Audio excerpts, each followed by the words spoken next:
అందరికీ నమస్కారం. రమేష్ గౌడ్ గారు అయితే, మా జిల్లా అధ్యక్షులు దేవేంద్రప్ప గారు అయితే చక్కగా వివరించారు విషయం అంతా, ఏం జరిగిందనేది. పత్రికా లోకానికి కూడా తెలిసి ఉండొచ్చు.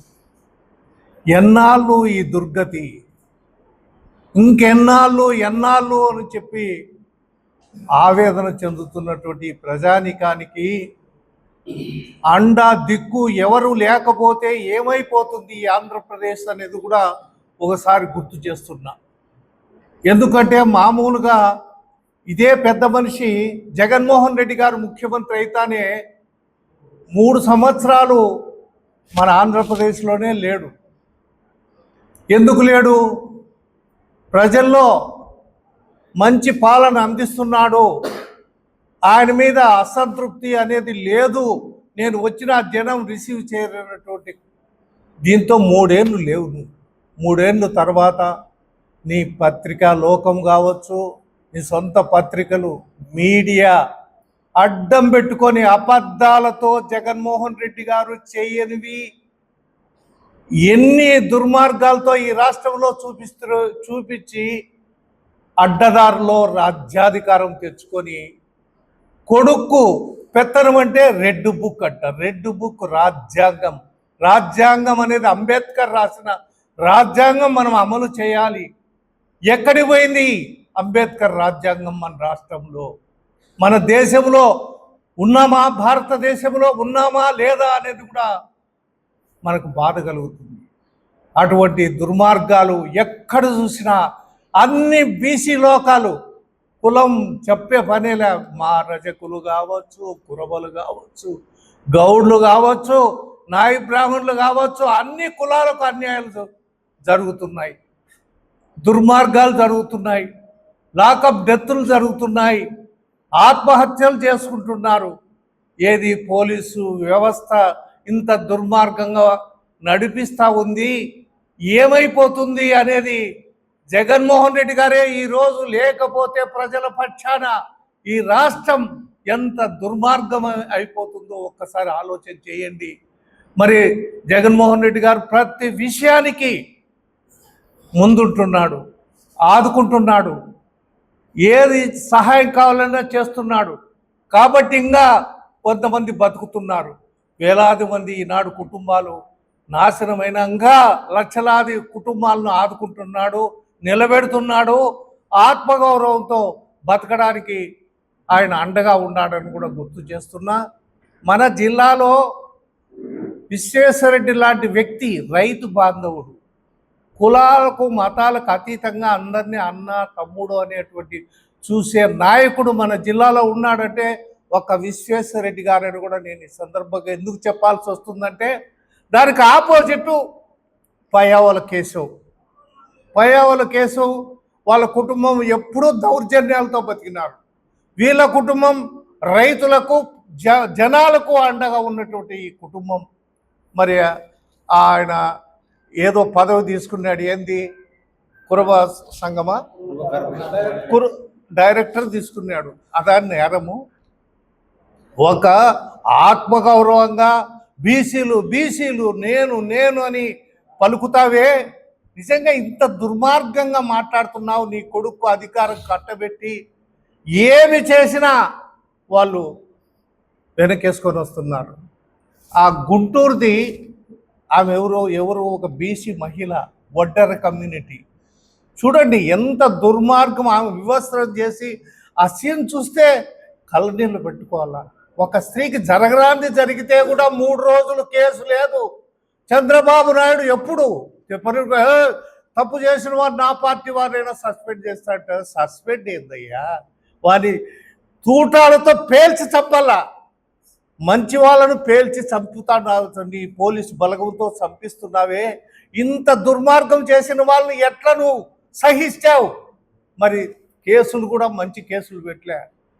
వాళ్ళకు బెయిలబుల్ సెక్షన్స్, మాకేమో బెయిల్ రాని సెక్షన్స్. ఏం తప్పు చేసినాం, ఏమి బాధపడుతున్నా కూడా నీకు దయా దాక్షిణ్యం, నీకు నీ కొడుకు. నాకు ఎందుకంటే పవన్ కళ్యాణ్ గురించి మాట్లాడే పని, ఆయన గురించి మీకు తెలుసు, ఏమీ లేదు పవన్ కళ్యాణ్. ఆయన కేవలం తీసుకోవడము వెళ్ళిపోవడం ఇదే ఉంది.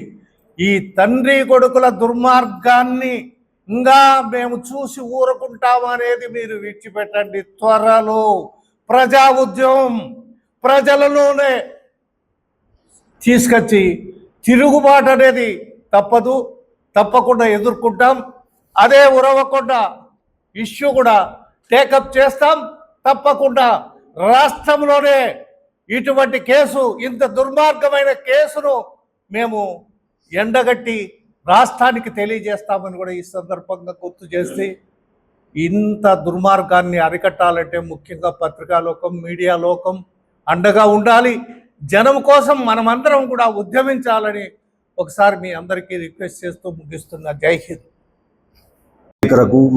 మీడియా ప్రతినిధులకు అనంతపురం వైఎస్ఆర్సీపీ బీసీసీఎల్ విభాగం తరపున ధన్యవాదాలు తెలియజేసుకుంటూ, ఈరోజు ముఖ్యంగా ప్రెస్ మీట్ పెట్టడం ఏమనగా,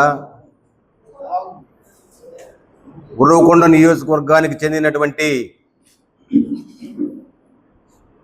ఒక బీసీ నాయకుడు, రాష్ట్ర మాజీ కుర్వ కార్పొరేషన్ డైరెక్టర్ అయినటువంటి గోవిందు గారి అల్లుడు భూమిలో దౌర్జన్యపరులు భూమిలో ఉన్నటువంటి బోరు బావులను పగలగొట్టి విధ్వంసం సృష్టించారు. అయితే ఈ పత్రికా విలేకరులందరికీ తెలియజేయడం ఏమనగా, రాష్ట్ర ప్రజానీకానికి తెలియజేయడం ఏమనగా, కొడికి గోవిందు అల్లుడైనటువంటి జయకుమార్ వేల్పమడుగు పొలం జనార్దపల్లి గ్రామానికి చెందినటువంటి 141 సర్వే నంబర్ నందు 21 ఎకరాల 5 సెంట్ల భూమిని 2027 సంవత్సరంలో కొనుగోలు చేయడం జరిగినది. అప్పటి నుండి ఇప్పటి వరకు ఆ భూమిని జయకుమార్ అనేటువంటి వ్యక్తే సాగులో ఉన్నాడు.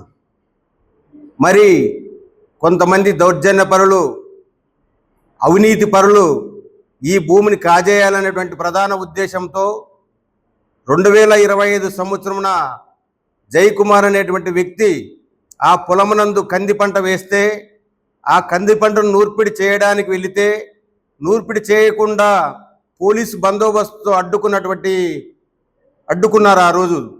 మరి ఆ రోజు అడ్డుకున్నప్పుడు అదే రెవెన్యూ డివిజనల్ ఆఫీసర్ గారు ఎదుటికి పోయితే వాళ్ళు చేతులు ఎత్తేసినటువంటి పరిస్థితి. అయితే ఆ భూమిని యందు నూర్పిడి చేయడానికి జయకుమార్కే అర్హత ఉందని హైకోర్టు ఒక ఆర్డర్ ఇచ్చి ఆ ఆర్డర్ ప్రకారం పోలీసుల మధ్య ఆ జయకుమార్ ఆ నూర్పిడి చేసుకున్నటువంటి పంట నూర్పిడి చేసుకున్నటువంటి పరిస్థితి. నిజంగా ఈ భూమి విషయంలో వాళ్ళు ఒక బ్రాహ్మణుల దగ్గర జయకుమార్ అనే వ్యక్తి 2023లో కొన్నప్పుడు రిజిస్ట్రేషన్ జరిగింది. అదే అధికారులు, రెవెన్యూ అధికారులు 1B అడంగాలు పట్టాదారు పాస్ పుస్తకాలు ఇచ్చినారు. మరి అయితే కొంతమంది దౌర్జన్య పరులు ఏం చేసినారంటే, ఆ భూమి పట్టా భూమి కాదు, అది దేవాదాయ భూమి అన్నారు. మరి తర్వాత రెవెన్యూ ఆఫీసర్ల దగ్గరికి గోవిందు జయకుమార్ అనేటువంటి వ్యక్తి వెళితే అది పట్టాదారు భూమి,